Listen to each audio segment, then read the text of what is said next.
हे WhatsApp guys, टेकमेट के नए episode में आपका स्वागत है। और आज की इस वाली वीडियो में हम इसी फास्ट्रैक रिफ्लेक्स ट्यून FB2 एक नेकबैंड ईयरफोन्स की काफी सिंपल सी अनबॉक्सिंग और एक स्वीट सा रिव्यू देखने वाले हैं। तो आइए सबसे पहले इसकी अनबॉक्सिंग देख लेते हैं। तो कुछ इस तरीके का हमें यहाँ पर बॉक्स देखने मिल जाता है। काफी सिंपल सा फास्ट्रैक का बॉक्स देखने मिल रहा है और काफी सही सा भी लग रहा है। पीछे की साइड देखे तो यहाँ पर कुछ चीजें मेंशन की गई हैं, ज्यादा कोई स्पेसिफिकेशंस नहीं लिखे हुए हैं। आप चाहे तो वीडियो को पॉज करके एक बार इन्हें पढ़ सकते हैं। मैं तो सीधा फॉइल को कट करते हुए बॉक्स को ओपन कर लेता हूँ। बॉक्स को ओपन करने के बाद जैसे ही हम ट्रे को बाहर निकालते हैं तो ईयरफोन्स काफी अच्छे तरीके से इसमें रखे गए हैं। इसके अलावा यहाँ पर हमें एक ये यूजर मैनुअल देखने मिल जाता है, जिसको अगर हम खोल करके देखें काफी लंबा सा है और एक साइड में बड़ा बड़ा फास्ट्रैक लिखा हुआ है और दूसरी साइड में इसकी पूरी की पूरी यूजर मैनुअल की गाइड दी गई है, कैसे आपको यूज करना है। ये सब फिलहाल के लिए हम इसे साइड में कर देते हैं और ईयरफोन्स को ट्रे से बाहर निकालें। तो यहाँ पर भी ऊपर और नीचे दोनों ही साइड पॉलिथीन की एक सील लगी हुई है। पहले इसको निकाल लेते हैं और इनको निकालने के बाद अब हम इन ईयरफोन्स को बाहर निकाल लेते हैं। तो फर्स्ट इंप्रेशन में ईयरफोन्स कुछ इस तरीके दिख रहे हैं। वैसे ये वाले ईयरफोन्स को मैं वायरलेस ईयरफोन्स बोलना ज्यादा पसंद करता हूँ as compare to neckband earphones. फिलहाल के लिए अब हम इन ईयरफोन्स को साइड में कर देते हैं। बाकी ट्रे के पीछे साइड भी एक छोटा सा बॉक्स बना हुआ है, इसके अंदर देख लेते हैं क्या चीजें निकल जाती हैं। तो यहाँ पर आपको कुछ एक्स्ट्रा ईयरटिप्स देखने मिल जाती है, 2-3 पेयर दिए हुए हैं और इसके अलावा एक छोटी सी केबल है, माइक्रो USB केबल है ईयरफोन्स को चार्ज करने के लिए। सो हाँ, अभी भी इसमें माइक्रो USB केबल मिली है। आजकल तो सारे ईयरफोन्स में टाइप C मिलने लगी है, तो ये चीज सही नहीं लगी।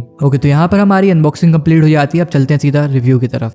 ओके, तो ईयरफोन्स के रिव्यू को स्टार्ट कर लेते हैं हम इसकी बिल्ड और डिजाइन के साथ। सबसे पहले बात करते हैं इसकी डिजाइन की। तो फास्ट्रैक ने तो इसे नेकबैंड ईयरफोन्स बोला है, लेकिन मुझे ये वाले ईयरफोन्स को वायरलेस ईयरफोन्स बोलना ज्यादा सही लगता है, क्योंकि इसमें कोई नेकबैंड तो रहता नहीं है जो अपने आप से उसका एक शेप ले ले, बल्कि इसमें सिंपल एक वायर ही रहता है जो कि नॉर्मल वायर से थोड़े से मोटे रहते हैं। सो नेकबैंड जैसी चीज इसमें नहीं रहती है। वैसे ये वाले ईयरफोन्स एकदम स्टार्टिंग में आए थे, जब वायरलेस ईयरफोन्स की स्टार्टिंग हुई थी तो पहले ऐसी टाइप के ईयरफोन्स आते थे जो कि थोड़े से अनसक्सेसफुल रहे, जिस वजह से फिर नेकबैंड स्टाइल में आने जो कि अपने आप एक शेप ले लेते हैं। वैसे नेकबैंड का और ये वायरलेस ईयरफोन्स का अपना अपना एक प्रो और कॉन्स है, लेकिन इन वाले ईयरफोन्स में तो कॉन्स ज्यादा ही है और प्रो कम है। इस ईयरफोन का एक फायदा सिर्फ और सिर्फ ये है कि जब आप इन ईयरफोन्स को अपने गले में यूज करेंगे तो आपको उतना ज्यादा बल्कि सा फील नहीं होगा, उतना कोई मतलब दिक्कत नहीं रहेगी कि आप हैंग करके चल रहे हैं। इसके अलावा तो इसमें कोन ही कोन है। एक तो दिक्कत ये रहती है कि अगर आप इन ईयरफोन्स को सिर्फ और सिर्फ एक कान में लगाएंगे तो ये थोड़े एक साइड से लटकने से लगते हैं। दूसरी दिक्कत ये भी रहती है, जब आप इन ईयरफोन्स को यूज नहीं करेंगे तो अगर इसमें मैग्नेट सही अगर स्ट्रॉन्ग नहीं रही तो अपने आप गिरने का भी डर रहता है, जो कि नेकबैंड ईयरफोन्स में नहीं रहता, क्योंकि वो थोड़े से हार्ड से रहते हैं और परमानेंटली गले में लगे रहते हैं। और बाकी नेकबैंड वाले ईयरफोन्स थोड़े से ज्यादा स्ट्रॉन्ग भी रहते हैं, क्योंकि उसमें ज्यादा आपको बॉडी देखने मिल जाती है, प्लास्टिक की हो फिर चाहे मेटल की हो। इसमें आपको वायर्स ज्यादा देखने मिलते हैं एज कम्पेयर टू इनकी बॉडी के। और ये वाले जो फास्ट्रैक के वायरलेस ईयरफोन्स हैं, इसमें एक और चीज सही चीज रहती है, काफी आराम से आप इसे हाथों में इस तरीके से एकदम छोटा सा करके किसी केस में भी रख सकते हैं। वैसे तो यहाँ पर फास्ट्रैक ने आपको कोई भी केस नहीं दिया है, लेकिन जैसे मुझे ये पीट्रॉन के साथ केस मिला था, तो इस टाइप का आप केस इसको रखने के लिए यूज कर सकते हैं, तो सेफ्टी थोड़ी सी बढ़ जाएगी। बाकी इन ईयरफोन्स की अगर हम बिल्ड क्वालिटी की बात करें तो बिल्ड क्वालिटी ठीक ठाक सी दी गई है। वायर्स की क्वालिटी ठीक ठाक सी है, काफी पतले से वायर्स दिए गए हैं, तो थोड़ा सा आपको देख संभाल के ये यूज करने पड़ेंगे। और जो प्लास्टिक की क्वालिटी है, जो जिसकी इसकी पूरी बॉडी बनी हुई है, वो तो काफी अच्छी दी गई है। बाकी जो हमारे ईयरफोन्स की हाउसिंग है वो पूरी मेटल की है। सो ओवरऑल बिल्ड क्वालिटी मैं कहूंगा कि अच्छी है, कोई दिक्कत नहीं है, लेकिन थोड़े से एक्सपेंसिव है, तो मैंने सोचा वायर्स की क्वालिटी और ज्यादा बेटर रहती तो ज्यादा बेटर रहता। और बाकी इनकी जो हाउसिंग है वो तो काफी ज्यादा बढ़िया दी गई है। अगल बगल में दोनों में साइड आपको फास्ट्रैक का साइन भी देखने मिल जाता है, जो कि काफी प्रीमियम सा लगता है, पूरी मेटल की है। और साथ में ये हल्की सी ग्रीन कलर की दी गई है। वायर्स तो पूरे ब्लैक कलर के हैं, लेकिन जो आपकी हाउसिंग है ईयरफोन्स की, जिसे मैं ईयर ड्रम्स भी बोलता हूँ, ये हल्के से ग्रीन कलर के दिए गए हैं और साथ में एक लाइट ग्रीन कलर की इसमें सर्कल सी लाइन भी आ जाती है, जो कि और भी ज्यादा इन ईयरफोन्स को प्रीमियम बना देती है, तो देखने में काफी बढ़िया लगते हैं।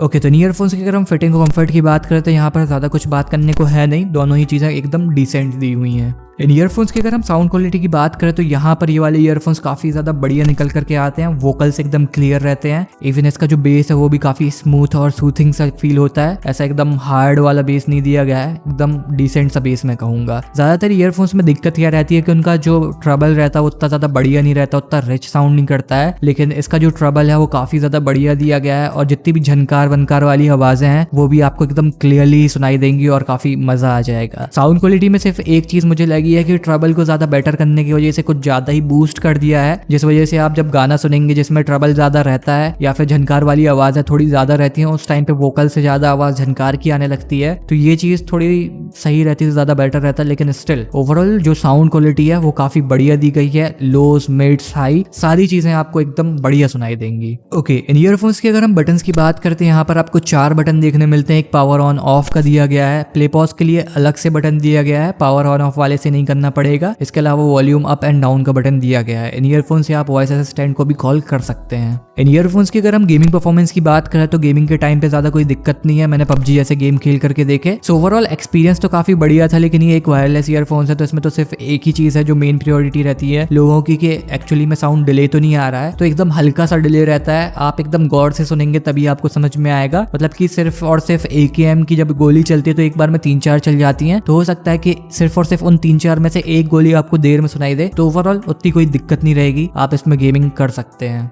इन ईयरफोन्स की अगर हम माइक क्वालिटी की बात करें तो यहाँ पर माइक क्वालिटी काफी बढ़िया दिया गया है, एकदम डिसेंट सा है। मैंने एक कॉल रिकॉर्डिंग की हुई है इसके माइक के थ्रू, तो आप उसको सुन करके पता कर सकते हैं कॉलिंग वगैरह आपको इसमें कैसी देखने मिल जाएगी। अभी आप जो ऑडियो क्वालिटी सुन रहे हैं वो सुन रहे हैं इसी फास्ट्रैक के FB1 वायरलेस ईयरफोन के माइक्रोफोन के थ्रू। ये एक कॉल रिकॉर्डिंग आप सुन रहे हैं तो अच्छा खासा अंदाजा लगा पाएंगे कि अगर आप मार्केट वगैरह में रहते हैं तो नॉइस का कैसा आपको अंदाजा देखने मिल जाएगा और बाकी माइक इसका कैसा परफॉर्म कर रहा है। मैं यहाँ पर एकदम सिंपल तरीके से बोल रहा हूँ जैसा हम कॉलिंग वगैरह पे लेस बोलते हैं, ना ज़्यादा तेज ना ज़्यादा स्लो।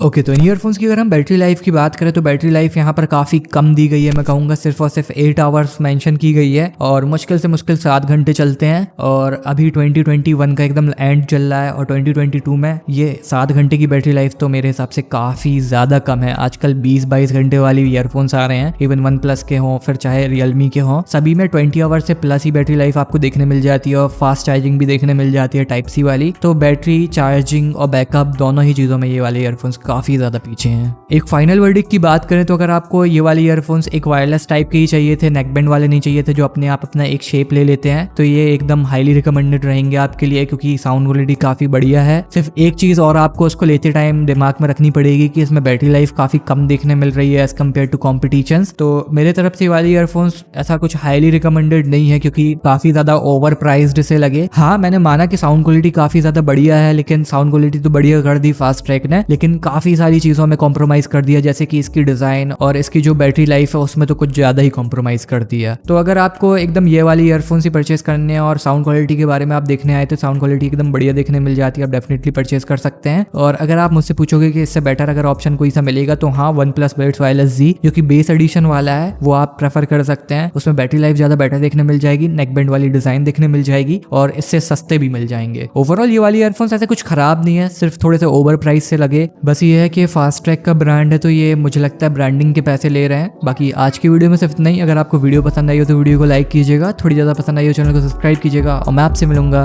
अगली वीडियो में।